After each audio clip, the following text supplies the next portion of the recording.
Welcome to the verdict zone. If you're here for a simple rant about difficult in-laws, you're in the wrong aisle.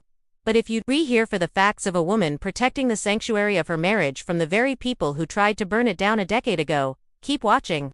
This isn't just a story about holding a grudge, it's about the difference between a real apology and a strategic acquisition.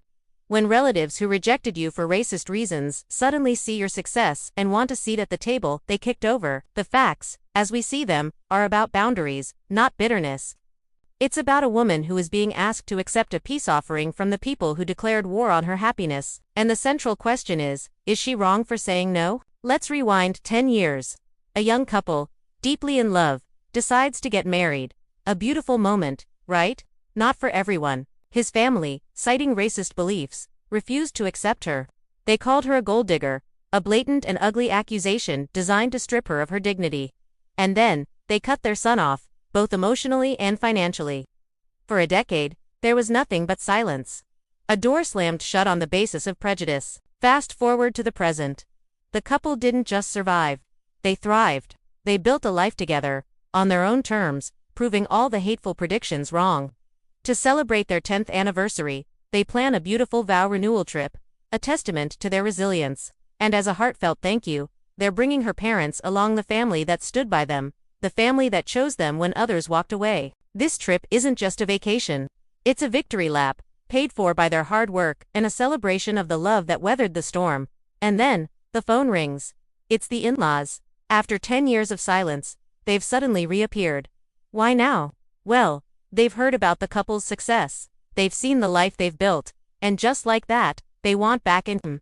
They offer a half-baked non-apology, seasoned with a heavy dose of emotional manipulation. They even mention a dying grandmother's wish to see the family reunited. To sweeten this transactional deal, they offer her a family ring to wear at the vow renewal, the very ceremony they want to crash. A ceremony, by the way, that they are not invited to. Her response is immediate and clear. She sets a firm boundary. No, you are not invited to the vow renewal, and no, she will not be wearing their ring. Her own engagement ring, an heirloom from her grandmother, is the only symbol that matters. It represents genuine, unconditional love, not a last-minute attempt to buy their way back into a life they once scorned. At first, her husband stands by her, supporting her decision. But the pressure from his family starts to mount. The guilt trips, the appeals to family, the weight of his history, it all begins to wear him down. He starts to waver. This is where the core truth of the conflict comes into sharp focus. She explains something powerful to her husband. He, as a white man, cannot accept an apology for racism that was directed at her. The apology isn't his to accept. Furthermore, the burden of educating racists is not her responsibility, especially not on a vacation meant to honor her supportive parents. The in-laws' gesture didn't feel like remorse, it felt like desperation. It was the smell of people who realized they had bet on the wrong horse and were now trying to cash in on a jackpot they did nothing to earn. So now, they're at a stalemate. He's caught between the family he was born into and the family he chose. He understands her pain on an intellectual level, but he can't fully grasp the depth of the wound. The trip is looming, and what should be a joyous celebration is now shadowed by this awkward, painful conflict. And it leaves her with a soul-crushing doubt. After everything she's been through, after defending her marriage and her dignity for a decade, is she the bad guy for finally refusing to bend? Let's break this down. The heart of the conflict really is an apology audit. Is an apology that only comes after witnessing your success, and includes a demand for inclusion, a real apology? Or is it just a ticket to the good life? It's conditional, it's transactional. A true apology acknowledges the harm done without expecting anything in return. This apology came with strings attached, an invitation to a private celebration, and the expectation that she wear their ring. It's less about mending a relationship and more about claiming a stake in her success. Then we have the husband's conflict.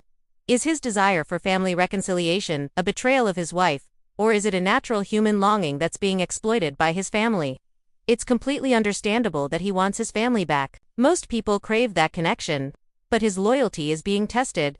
Is his desire for peace with his parents more important than protecting the peace of his wife, the person who was the direct target of their decade-long rejection? His family is using his love for them as a weapon to break down the boundaries she has rightly put in place. And this brings us to the most crucial point. Who holds the right to grant forgiveness for a racist act? The answer is unequivocal. the person who is targeted by it. Her husband cannot forgive the racism on her behalf. His role is to support her, to be her shield, not to ask her to absorb another blow for the sake of his comfort. She is being asked to not only forgive but to forget, and to do so on a timeline that benefits her aggressors, not her. Finally, is she wrong to prioritize her parents' peace and her own celebratory joy over her husband's desire to mend fences? Absolutely not. This trip was planned to honor the people who supported them. It's a celebration of the family they built in the face of rejection. Forcing a reunion with the very people who caused the initial pain would poison the entire experience. It would turn a victory lap into another battlefield where she is expected to manage the feelings of those who hurt her. So, after reviewing all the facts, the verdict is in. She is definitively not the a-hole. She is not a gatekeeper of bitterness. She is a guardian of her own peace. The in-laws have not atoned. They have simply made a bid for a piece of the life they once condemned. Her refusal to let them rewrite history or disrupt her victory celebration is not only justified, it is necessary. Her husband's wavering is understandable, but her boundary is non-negotiable. Protecting your peace is not an act of aggression. It is an act of self-preservation. Remember this. You do not owe a seat at your table to those who spent a decade trying to ensure you had no bread. But what about the husband? Is he wrong for wanting reconciliation, or is he being manipulated? Where should his loyalty truly lie? Let us know what you think in the comments. Subscribe for more verdicts on marriage, family, and the high cost of forgiveness. This is the Verdict Zone. Stand your ground.